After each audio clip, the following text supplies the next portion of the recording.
Olá, pessoal! Estamos de volta em mais um bloco sobre a prosa romântica brasileira. Eu sou a professora Bruna Bardez e estávamos comentando um pouquinho sobre a história de José de Alencar, no qual retratava a história de Iracema. A menina, então, dos lábios de mel era visto desta forma. Então, uma questão de erotismo, a relação do indígena, uma valorização e uma das características que eu havia comentado com vocês sobre a relação do romantismo no Brasil, que poderia divergir ou se familiarizar com algumas em Portugal. Estava contando para vocês um pouquinho da história de Iracema, assim que ela se deparou e deu uma flechada em Martim, né? Ao encontrar aquele homem loiro dos olhos azuis, no qual ele foi atingido por uma flecha, ele foi resgatado e foi levado para a tribo. Quando ele foi levado para a tribo dos Tabajaras, que faz parte aí da tribo de Iracema, o que acontece? Ela se sentindo culpada pelo disparo, Martim, muito grato por essa, ele oferece prestar uma ajuda, falar para o cacique, para o pajé, olha, eu me comprometo a ajudar a tribo que precisa, o que eu posso fazer, o que eu posso ser útil para ser tão grato como me trataram muito bem. O pajé pede então, né, para defender a tribo e cria também uma relação de proteção para as mulheres que hospedavam a tribo. Só que Martim, e aí já começa uma relação, e eu quero buscar uma coisa com vocês. Quando eu menciono esses personagens, não se atentem em anotar, não se atentem só em pôr, personagem, a Bruna acabou de falar de Martim, acabou de colocar de Iracema, e vou pôr anotado o nome da tribo. Não façam isso.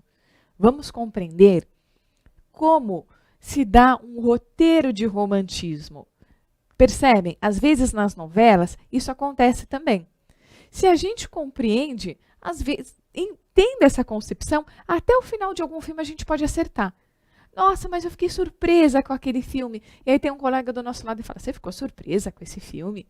Mas era óbvio que ia acontecer isso. Por que era óbvio? Porque essa pessoa tem a concepção e o entendimento de como funciona um roteiro. Por isso tem aquela parte de roteirização. Né? Tem um porquê, uma forma linear. Como que ele vai começar? Como que ele vai terminar? Tudo tem um porquê nisso. E é meio lógico às vezes, tem uma estrutura para aquilo.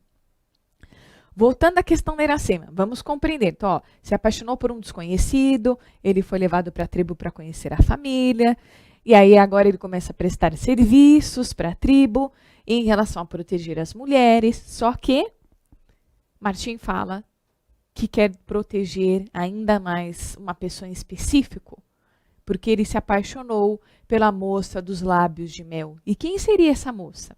Iracema. Então, vamos compreender aí esse amor.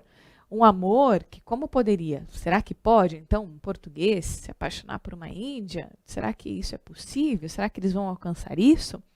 Né? Então, às vezes, quando o guerreiro ia lá, terminava as refeições, ele terminava as coisas dentro da tribo, ele sempre estava de olho para Iracema. E o que acontece? Teoricamente, nada ia impedir o casal, né, composto por uma índia e um português, de ficarem juntos, exceto Iracema deter o segredo de Jurema, que faz com que ela precise se manter virgem. Então, eu já ouvi isso daí, manter o segredo de Jurema. Então, ela foi uma índia, né, colocada como guardar a virgindade, o deter o segredo de Jurema na época. As indígenas, então, trouxeram essas tradições de se resguardar, ou seja, o que ela tinha de mais valioso era a virgindade dela, e ela só poderia entregar isso a um indígena, um homem que era da mesma tribo que a dela, ou uma moça portuguesa, ela deveria entregar para um português. Né? Então, essa questão da valorização, ou a indígena, a mulher perder a virgindade, que é algo de valioso, e ela tinha que se entregar àquele homem e casar com ele. Tanto que na época isso era muito conceituado, né? O homem que casava com uma mulher e ela perdia a virgindade, na mesma noite, na noite de núpcias dele, ela tinha que pendurar a toalha. O marido pendurava a toalha e tinha um morrinho de sangue para mostrar que isso, né, ela perdeu a virgindade com ele, foi a questão de respeito, né? Ou seja, o dote Algumas mulheres também eram vendidas, né? Entre aspas, aí, o marido comprava do pai o dote. Quanto a filha valia? Ah, vamos pensar, um pai vai vender a sua filha, aspas, né? Comprar esse dote. Vinha um namorado e falava, quanto o senhor quer pela sua filha? Ah, olha, então vai ser uns 50 mil, vai ser uns 100 mil. Tudo bem, eu pago pelo dote dela. E aí o homem pagava pelo dote, tinha o direito e o poder total da mulher, ou seja, ele fazia o que queria com ela, porque ela não pertencia mais ao pai. Na maioria das vezes, aquele dinheiro para a família, do pai, ia ajudar ele a pagar terras que estavam em dívida, ia ajudar ele a ter uma estabilidade, mas o importante é que ele fez a parte dele. Vendeu, entre aspas, a filha, deu o dote, né? Então, impecável, mantendo aí a virgindade dela. Olhem as características que aparecem para nós. Então, esse segredo de Jurema, que vem de Iracema, remete a isso, a questão da virgindade, ela tinha que se resguardar.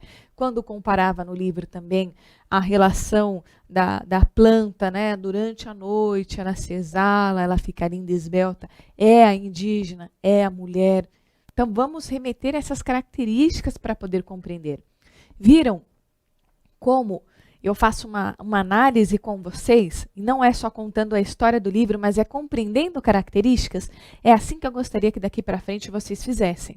Porque aí o livro vai ter mais sentido, vai ter um entendimento maior do que ficar só preso na história. Ah, eu tenho que ler essa história e eu tenho um prazo lá para o colégio, para a faculdade, universidade, em cumprir essas leituras obrigatórias. Mas se não for lido da melhor forma e interpretado e analisado, como que vocês vão conseguir responder? E se não for uma questão de assinalar, for uma questão dissertativa, vamos enrolar? Não. Então é necessário essa compreensão, certo? Voltando para Iracema. O que acontece? Martim e Iracema se apaixonam, então olha aí, até então tudo óbvio, né? Uma moça que se apaixonou por um homem diferente, dos olhos azuis, cabelos claros, que veio de uma forma para a tribo para tentar ajudar. E aí, um amor que parecia proibido, vão lá e se apaixonam.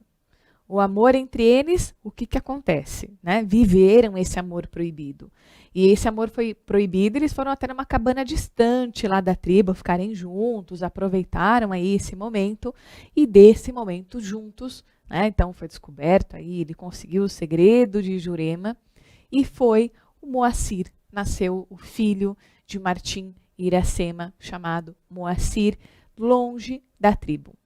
A jovem mãe, né, orgulhosa de tanta aventura, tomou o filho nos braços e com ele arranjou-se aí essa questão de lágrimas dos rios, né, ficou uma questão até de emocionado, pode parecer também de arrependimento.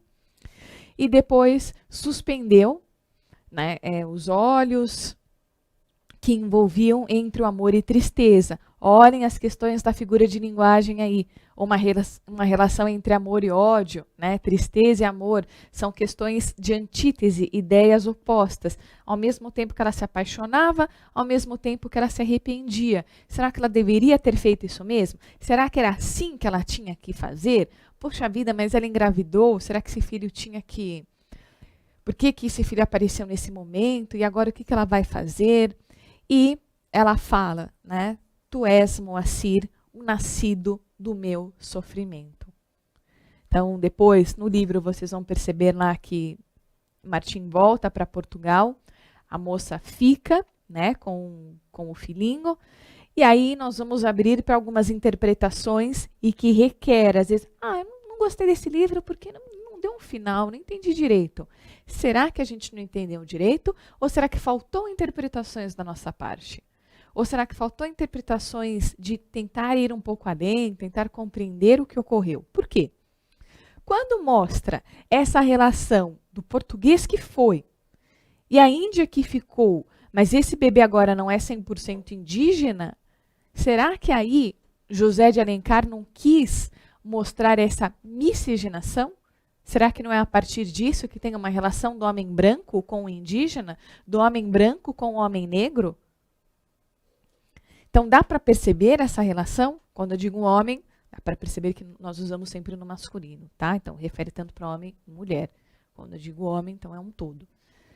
Então, vamos tentar compreender se os primórdios desses textos que surgiram de José de Alencar não quer nos mostrar ou abordar uma relação de compreensão foi muito mais além. A interpretação aqui não é só de uma índia que tem um relacionamento com um homem branco.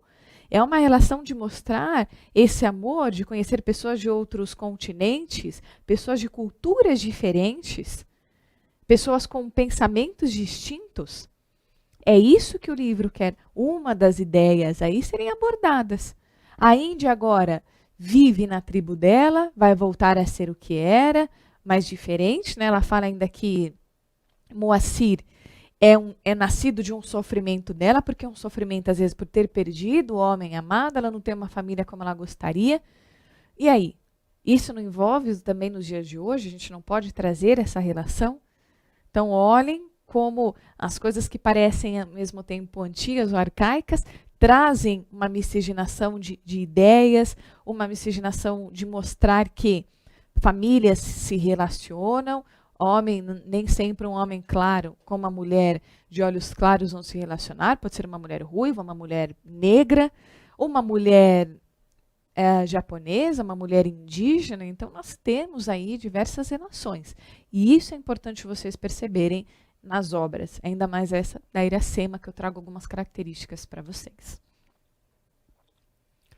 Iracema foi um livro publicado em 1865, século XIX ainda, e inicialmente possuía o subtítulo A Lenda do Ceará, literalmente importante para todo o país. A verdade é que o romance foi mais marcante para a história do Estado, né? Então, a lenda do Ceará, vimos algumas lendas que tem.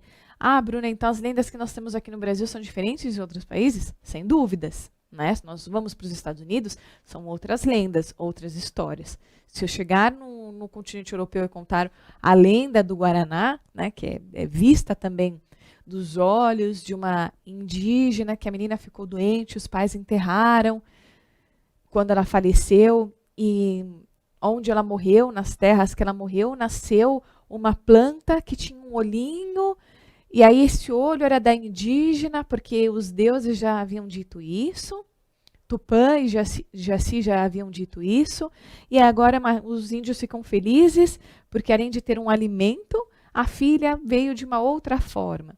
Então essas eram as visões, é visto como lenda também, né? É dito de uma forma da oralidade. Se a gente for trazer as questões da oralidade, vocês vão ver que mais para frente vamos até trabalhar umas coisas dos irmãos Green, como que eram vistas, como que eles contavam as histórias de terror e como foi adaptada para as histórias da Disney. Então, vamos tentar compreender isso. Lendas, às vezes, vêm de cada estado, de cada cidade. Então, a lenda é lá do Ceará. Então, por que será? Os portugueses, né, foram no descobrimento, se instalaram mais pela região do Nordeste. Então, veio uma lenda de lá. E qual que foi a lenda? Né? A menina dos lábios de mel, guardar o segredo de Jurema. E aí envolve essas questões indígenas e todas as tradições que eles trazem por lá. Tudo bem? No romantismo, apresenta Iracema como protagonista, que foi o que eu falei para vocês da relação do personagem principal. Ela se apaixona por Martim, que é um português, e juntos eles têm o filho Moacir, como eu mencionei na história, que é considerado um brasileiro, fruto de um amor entre colonizadora e um colonizador. Olha, é importante as características que são ditas e a relação que nós temos. Poxa, Bruna, então quer dizer que quando eu ler algumas histórias, essa relação do livro, agora sim, se o vestibular me questionar sobre uma característica que há no romantismo de José de Alencar com Iracema, eu consigo imbricar e até mesmo comentar com outras histórias? Sim. Por quê? A gente agora busca a essência, nós vamos agora aprofundar essas características. Além da história que o livro traz, tantas outras coisas é acompanhado. E aí sim a gente consegue ter uma maior compreensão, certo? Vamos tomar uma água e um café e já já estamos de volta. Até!